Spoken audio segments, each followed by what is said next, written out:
Engenho de Tocaia. Esse é o nome original dessa fazenda, com muitas histórias que vamos contar para vocês. Foi construída no século 17 e 18 por escravos ou escravizados. Seu posicionamento estava voltado para o antigo caminho, utilizado pelos tropeiros para a condução de cargas e produtos para a aldeia de São Lourenço dos Índios, Vila Real da Praia Grande, em Niterói, e para o Rio de Janeiro, onde teve até a visita de Charles Darwin, neste lugar magnífico, que foi realizado o evento Casa Grande, organizado pelo mestre Aritana e supervisão do mestre Paulinho Sabiá. Venha conosco e confira o que aconteceu. Olá pessoal, tudo bem? Eu sou o Aritana do Grupo Capoeira Brasil, aluno do mestre Paulinho Sabiá. Estou aqui num local muito especial, Fazenda Itaucaia, aqui no Rio de Janeiro, Maricá. Estou realizando juntamente com os meus alunos, meus amigos, enfim, o meu mestre, um evento chamado Casa Grande. Ele surgiu algum tempo atrás e realizei com mais dois grandes amigos, Esponja, Paulista. Dessa vez está sendo um pouquinho diferente, está sendo de forma virtual, mas mesmo assim não deixa de ser especial. Então, para fazer a abertura desse evento, a gente vai contar a história, como é que tudo começou aqui, tá bom? E aí eu trouxe uma convidada chamada Renata Gama, que é uma pessoa completamente capacitada para mostrar para a gente a importância desse local, ok? Então, curtam com a gente esse dia tão especial. Um abraço.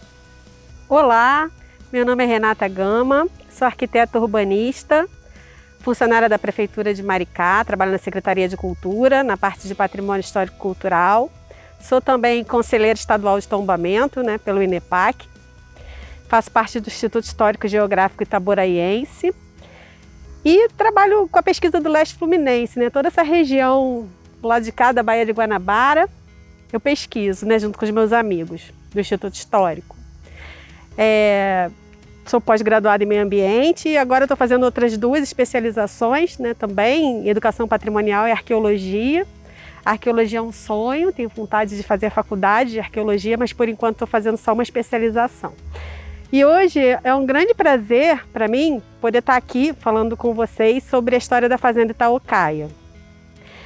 Como eu estava conversando agora há pouco, a pesquisa histórica ela é um quebra-cabeças.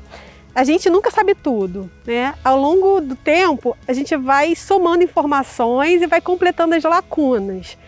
Principalmente no caso dessa fazenda, que é bem antiga, são muitos buracos históricos, Falta muita informação. E para o pesquisador é uma felicidade muito grande quando a gente encontra peças que encaixem nessas lacunas. A origem da Fazenda Itaucaia data de 1627, quando os beneditinos, o Mosteiro de São Bento do Rio de Janeiro, recebeu uma propriedade, medindo uma légua em quadra, no entorno da Pedra de Itaucaia, que é aquela pedra lá atrás. Eles receberam uma doação de um casal dessas terras. E aí aqui foi fundado o engenho de Tocaia. Na época o nome dessa pedra era Tocaia. E aí o engenho ganhou o nome por causa da pedra, Tocaia. Provavelmente esse nome é por causa da questão da observação. Lá no alto dessa pedra, não sei se alguém aqui já subiu, eu já subi. Ali a gente tem uma vista de 360 graus, tanto para o mar quanto aqui para o interior. Então, o nome é por causa disso, Tocaia. E o engenho de Tocaia, durante quase 300 anos, pertenceu ao Mosteiro de São Bento do Rio de Janeiro. Ao longo desse tempo, o Mosteiro de São Bento foi adquirindo mais terras na região de Maricá e foi estendendo suas propriedades ao longo do litoral inteiro. Aí eu tenho esse mapa, que ele é até maior, que mostra as propriedades dos beneditinos em Maricá. Foram várias, algumas foram compradas, outras foram doadas. Algumas foram trocadas por casas no Rio de Janeiro. Esse mapa, o original dele, está no arquivo do Mosteiro de São Bento, do Rio de Janeiro. Ele foi um mapa produzido em 1797, porque na época as terras dos beneditinos estavam sendo invadidas, então para comprovar as propriedades deles, eles mandaram fazer esse mapa. E aí, nele, aqui está numa escala menor, né? Esse mapa é maior. Mas aí eu peguei um detalhe do mapa, ampliei para mostrar para vocês a propriedade que originalmente era o engenho de Tocaia. Aqui no meio a pedra de Tocaia, aqui nesse círculo vermelho onde nós estamos hoje, a fazenda Itaucaia, né? E aqui o quadrilátero, né, marcando os limites da propriedade. Aqui é o Oceano Atlântico. Aqui nesse outro círculo vermelho era a sede da fazenda São Bento. Aqui foi 1627, aqui 1635, que eles adquiriram essas terras, e aqui eles fizeram a sede da fazenda São Bento. Infelizmente, não existe mais nada aqui da fazenda São Bento. Foi tudo demolido. Não sobrou nada dessa região. Aqui, na verdade, é um sítio arqueológico que ainda precisa ser pesquisado, estudado, mas não existe nada lá mais. Pode ser que existam fundações, mas está embaixo da terra, né? A gente não consegue ver. Aí aqui nessa cruz eu marquei a igreja de São José, que é a igreja mais antiga que a gente ainda tem construída em Maricá. E aqui a igreja Nossa Senhora do Amparo. Aqui foi a primeira sede da igreja Nossa Senhora do Amparo, e em 1802 ela foi transferida para cá. Aí vou mostrar para vocês agora umas fotos antigas da fazenda Itaucaia. Através do estudo das fotos, a gente percebe que aqui, essa fachada que a gente está olhando, era lateral. Ela não era a fachada principal. A fachada principal era essa aqui, que é aquela de lá. A casa, o acesso dela era por ali. Eu tenho fotos aéreas aqui que mostram esse acesso. Nessa foto a gente percebe as alterações que fizeram na fachada.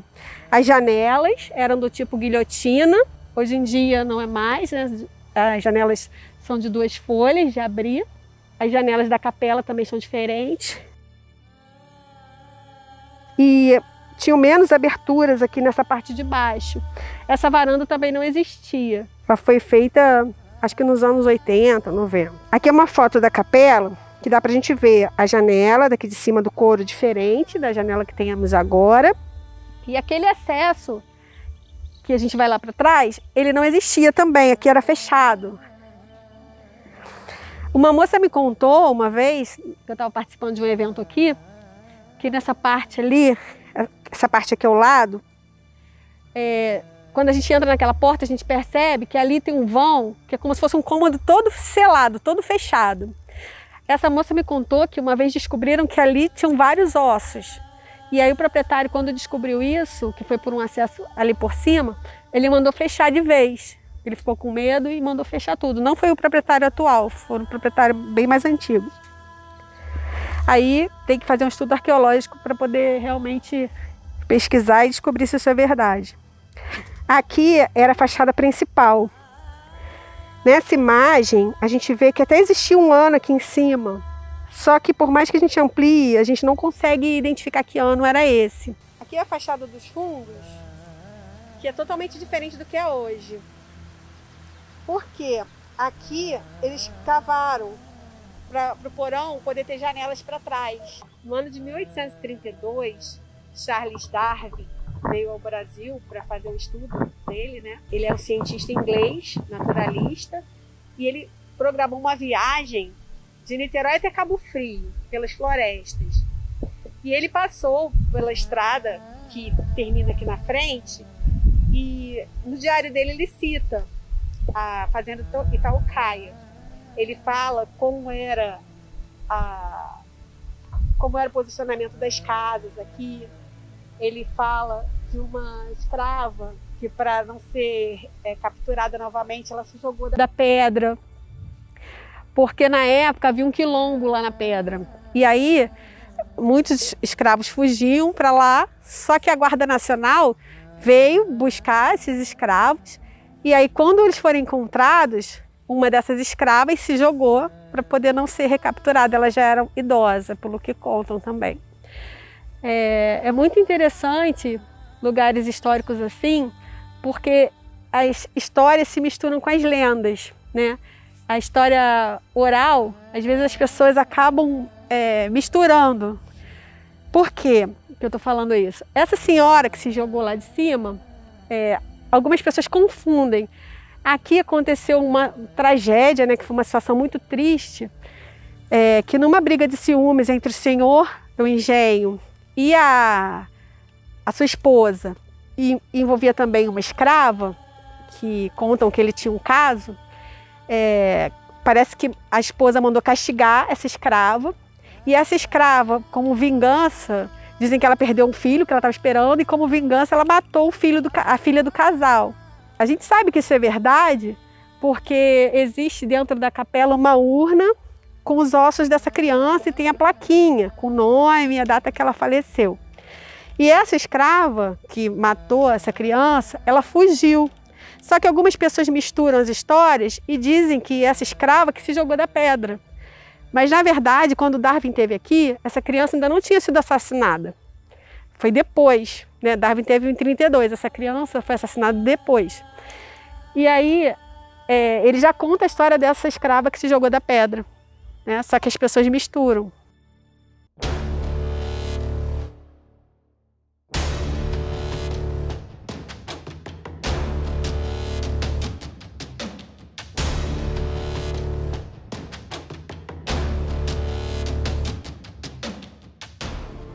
A gente está agora visitando a capela Nossa Senhora da Conceição, que é uma capela construída, a gente fala, contígua ao corpo da casa, né? Porque aqui o partido arquitetônico é um partido arquitetônico linear e algumas fazendas seguiam esse modelo, principalmente as fazendas religiosas. A gente tem outros exemplos também no Rio de Janeiro, como a fazenda de Cabo Frio e a fazenda de Nova Iguaçu. E aqui nessa capela existiam peças que não existem mais. Como eu falei, ela é consagrada a Nossa Senhora da Conceição, né? E o altar que existia aqui, que está aqui na foto, está pequenininho, mas ele foi vendido junto com a pia batismal. A pia batismal, ela ficava no batistério ali atrás, naquela portinha, logo na entrada direita. E esse conjunto, né, da pia e da mesa do altar foram vendidos em 2004 por R$120 mil numa loja de demolição, uma loja de móveis, né? Tipo um antiquário, mas também vende peças de demolição. É uma pena, porque com isso a gente vai perdendo a nossa história, a história do nosso país, né? Porque a fazenda, quando ela é preservada, ela é a nossa história edificada. É uma oportunidade fantástica que todo mundo tem, principalmente as crianças, de perceberem como foi a história do nosso país, né? Como foi construído o nosso país. Por mais que tenham acontecido coisas ruins, a gente não pode apagar o nosso passado, justamente para a gente não repetir os erros do passado. E tentar pegar o que existe de bom, né, nessa história toda. Porque certamente existiram também coisas boas que ficaram até os dias atuais, a cultura, os rituais, as músicas e a própria capoeira. Aqui nós estamos no altar-mor. Essas igrejas coloniais, no caso dessa, aqui a gente chama de altar-mor, que é o altar principal. Ela possui também 2 altares laterais, que são aqueles altares aqui, e possui o púlpito. O púlpito é aquela peça ali, ó, onde o padre pregava. Antigamente, a missa, o rito tridentino, ele era celebrado de costas para o povo, né? Então, por isso não existia o altar aqui. Era só aquele altar lá de trás, que foi justamente esse que foi vendido aqui. Essa igreja também, ela possui o coro, que é aquela parte lá de cima, e essa parte, ela é interligada ao corpo da casa. Então, os membros da família ou as pessoas que não quisessem descer para assistir a missa, podiam assistir a missa lá em cima. Aqui é a entrada da sacristia. Aqui tem algumas modificações, provavelmente ali existia uma porta, né? Só que agora está substituída por uma janela. Essa é a urna que guarda os ossos da criança que foi assassinada aqui na fazenda, no ano de 1841. E nessa plaquinha, vou tentar ler para vocês, aqui se encerram os ossos da inocente Maria Joana, filha de João Machado Nunes, e de sua esposa, Dona Catarina Luísa Machado. Nasceu em 9 de fevereiro de 1838 e faleceu em 12 de julho de 1841. Infelizmente, foi uma tragédia familiar. Na época, conforme contam, né, foi briga por traição, né, porque o marido ficava com a escrava. Parece que a proprietária mandou açoitar a escrava, a ponto dela perder o filho, que ela estava com o bebê no ventre. E aí, de raiva, a escrava jogou essa criança num tacho de melado fervendo. E segundo conto, ela fugiu para um quilombo em Cantagalo. Aí aqui tem os ossos, é o crânio da criança e alguns ossinhos menores.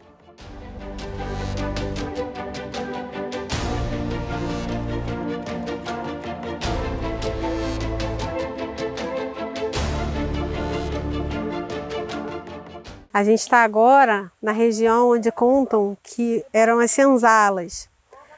O modelo dos beneditinos de senzala não era aquele galpão onde ficavam todos juntos, como a gente vê nas novelas. Segundo contam, eles usavam o sistema de casas para manter as famílias juntas. Aqui eu tenho umas fotos que já são do século XX, né, que mostra a fazenda, e aqui atrás as construções que existiam, que agora a gente está vendo tudo em ruínas aqui. Essas casas aqui na frente do engenho. Essa foto aqui está mais perto, mostra claramente como era essa construção aqui atrás de mim. Essa construção, toda de pedra. Toda essa extensão aqui eram moradias dos escravos. Hoje em dia está tudo em ruínas. Aqui é bem bonito a gente ver o método construtivo dessas casas. Nessa foto, as telhas são de barro, mas provavelmente na época, por serem moradias mais humildes, provavelmente a cobertura deveria ser de sapê, né, com a estrutura de eucalipto ou outras madeiras. E aqui tem uma mistura, né, de tijolo maciço com pedras de diversos tamanhos. Normalmente essas construções eram feitas com o próprio material do local, da região, onde eles estavam inseridos. E o proprietário atualmente, ele está tentando resgatar um pouco dessa história, né? Justamente para fazer essa parte da educação patrimonial, para receber as escolas, as crianças. Aqui é uma foto de jornal, quando essa parte aqui estava começando não, como já estava entrando em ruínas. Porque no caso, aparentemente essas paredes aqui de dentro nunca foram revestidas. Elas se mantiveram de pedra. Então, o que aconteceu aqui é que não tem mais a cobertura, não tem mais esquadria nenhuma, provavelmente deveria ter portas, janelas, e agora não existe mais. Para isso tudo ser recuperado, é preciso que haja um estudo, né, arqueológico bem profundo para poder a gente fazer o resgate dessa história. Essa fazenda foi tombada em 26 de outubro de 2013 pelo município de Maricá. A gente está tentando fazer o tombamento também pelo Estado e através de incentivos culturais, né, patrocínios, a gente tenta resgatar tudo isso, toda essa história, reconstruir. A capela, por exemplo, está precisando de reparos. O proprietário tenta manter, mas esse tipo de patrimônio é muito caro, né, de ser mantido. É muito caro porque é um trabalho especializado, não é qualquer pessoa que você pode contratar para fazer a obra, justamente para não perder a originalidade. Quero agradecer a vocês por essa oportunidade de mais um ano estar participando com vocês desse evento belíssimo de capoeira, que é um patrimônio imaterial brasileiro, né, já registrado pelo IPHAN, e é uma riqueza, né, uma herança que nós recebemos dos nossos antepassados, né, é uma riqueza da história do nosso Brasil e que precisa ser cada vez mais divulgada e propagada.